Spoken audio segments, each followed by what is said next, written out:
જય માતાજી મિત્રો।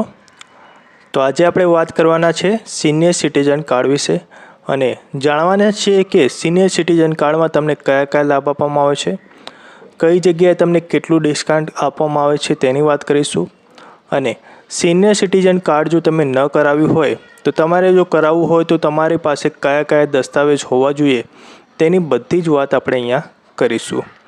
તે પહેલાં તમે આપણી ચેનલને સબસ્ક્રાઈબ ન કર્યું તો સબસ્ક્રાઈબ કરી લો અને કોમેન્ટ બોક્સમાં જરૂરથી જણાવજો કે તમે સિનિયર સિટીઝન કાર્ડ કરાવ્યું છે કે નથી કરાવ્યું, અને હા જો તમે કરાવ્યું હોય તો એ પણ જણાવજો કે તમને કયા કયા લાભ આપવામાં આવે છે, જેથી બધાને જ ખબર પડે કે આ ખરેખર સિનિયર સિટીઝન કાર્ડથી કોઈ લાભ આપવામાં આવે છે કે નથી આવતા તેની જાણકારી થઈ જાય।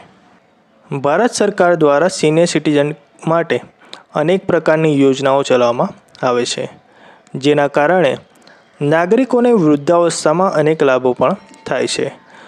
સરકારી યોજનાઓનો લાભ મેળવવા માટે વૃદ્ધોને અનેક પ્રકારના ડોક્યુમેન્ટની જરૂર પડે છે અને તેને હંમેશા સાથે લઈને ચાલવું પડે છે, પરંતુ હવે સરકારે સિનિયર સિટીઝન માટે એક કાર્ડ લોન્ચ કર્યું છે। આ કાર્ડથી તમને દરેક લાભ મળશે। તો મિત્રો, પહેલાં જે આ કાર્ડ નહોતું, પહેલાં એ તમારે ઘણા બધા ડોક્યુમેન્ટ સાથે લઈને ફરતું પડતું હોય છે, પણ હવે આ કાર્ડ નીકાળ્યા પછી તમે આ કાર્ડ કોઈ જગ્યાએ બતાવો છો તો તમને ડિસ્કાઉન્ટ પણ આપવામાં આવે છે અને તમને તેનો લાભ પણ આપવામાં આવે છે।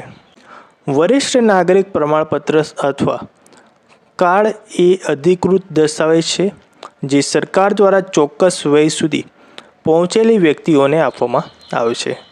સામાન્ય રીતે 60 વર્ષ કે તેથી વધુ વયના લોકોને આ પ્રમાણપત્ર પુરાવા તરીકે કામ કરે છે અને વરિષ્ઠ નાગરિકોના જીવનની ગુણવત્તાને ટેકો આપવા અને સુધારવા માટે રચાયેલ વિવિધ લાભો, છૂટછાટો અને સેવાઓની સુવિધા આપવામાં આવે છે। વરિષ્ઠ નાગરિકો ઘણીવાર મફત અથવા ડિસ્કાઉન્ટેડ તબીબો સેવાઓ મેળવે છે, જેમાં સરકારી હોસ્પિટલ અને ક્લિનિક્સમાં પરામર્શ, સારવાર અને દવાઓનો સમાવેશ થાય છે। કેટલીક સેવાઓ જે વરિષ્ઠ માટે ઓછા દરે વિશેષ આરોગ્ય વીમા યોજનાઓ પણ ઓફર કરે છે અને વરિષ્ઠ નાગરિકોને આયુષ્માન કાર્ડ હેઠળ 5 લાખ સુધીની મફત સારવાર આપવામાં આવે છે। મુસાફરીમાં રાહતની વાત કરીએ તો વરિષ્ઠ નાગરિક પ્રમાણપત્ર કાર્ડ જે ધારકો બસ, ટ્રેન અને હવાઈ મુસાફરી સહિત સાર્વજનિક વાહન વ્યવહાર પર મુસાફરીની છૂટ મેળવવા માટે હકદાર છે। આ મુસાફરી ખર્ચમાં નોંધપાત્ર ઘટાડો કરી શકે છે અને વૃદ્ધોમાં ગતિશીલને પ્રોત્સાહિત કરી શકે છે। રાજ્ય સરકાર દ્વારા વૃદ્ધોને 40થી 50% સુધીની છૂટ આપી રહી છે, જેથી તેઓ સસ્તા દરે મુસાફરી કરી શકે છે। આ સુવિધા ફક્ત શહેરોમાં જ નહીં પરંતુ દૂરના ગામડાઓમાં રહેલા વ્યક્તિઓ માટે પણ ખૂબ જ ફાયદાકારક છે। સામાજિક સુરક્ષા અને પેન્શનની વાત કરીએ તો સિનિયર સિટીઝન કાર્ડ ધરાવતા વરિષ્ઠ નાગરિકો ઘણીવાર સામાજિક સુરક્ષા લાભો અને પેન્શન માટે પાત્ર હોય છે। આ નાણાકીય સહાયો એવા લોકો માટે મહત્વપૂર્ણ છે કે જેમની પાસે નિવૃત્તિ પછી આવકનો નિયમિત સ્ત્રોત નથી। કર લાભોની વાત કરીએ તો સરકાર દ્વારા વરિષ્ઠ નાગરિકોને તેમના નાણાકીય બીજને હળવો કરવા માટે કર લાભો અને છૂટ આપવામાં આવે છે।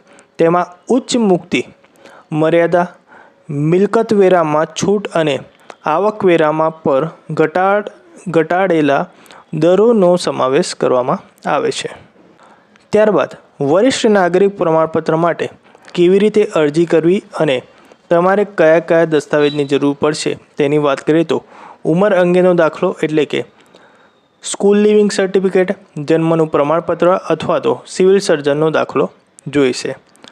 ત્યારબાદ રહેણાંકના પુરાવા તરીકે રેશન કાર્ડ, મતદાર ફોટો ઓળખપત્ર, ગ્રામ પંચાયત મ્યુનિસિપલ ટેક્સ બિલ અથવા તો લાઇટ બિલ, ટેલિફોન બિલ પૈકી એક પણ હોય તો ચાલશે। વરિષ્ઠ નાગરિક પ્રમાણપત્ર માટે અરજી ફોર્મ મેળવવા ડિજિટલ ગુજરાત અથવા તો સ્થાનિક મ્યુનિસિપલ ઓફિસની અધિકૃત વેબસાઇટની મુલાકાત લઈ અરજી કરી શકે છે. તમામ જરૂરી માહિતી પૂરી પાડીને સચોટપણે ફોર્મ ભરી લાભ મેળવી શકે છે. તો મિત્રો, તમને આપણી જાણકારી ગમી હોય તો વિડીયોને લાઈક કરી દેજો અને કોમેન્ટ બોક્સમાં જરૂરથી જણાવજો કે તમે સિનિયર સિટીઝન કાર્ડ કરાવ્યું છે.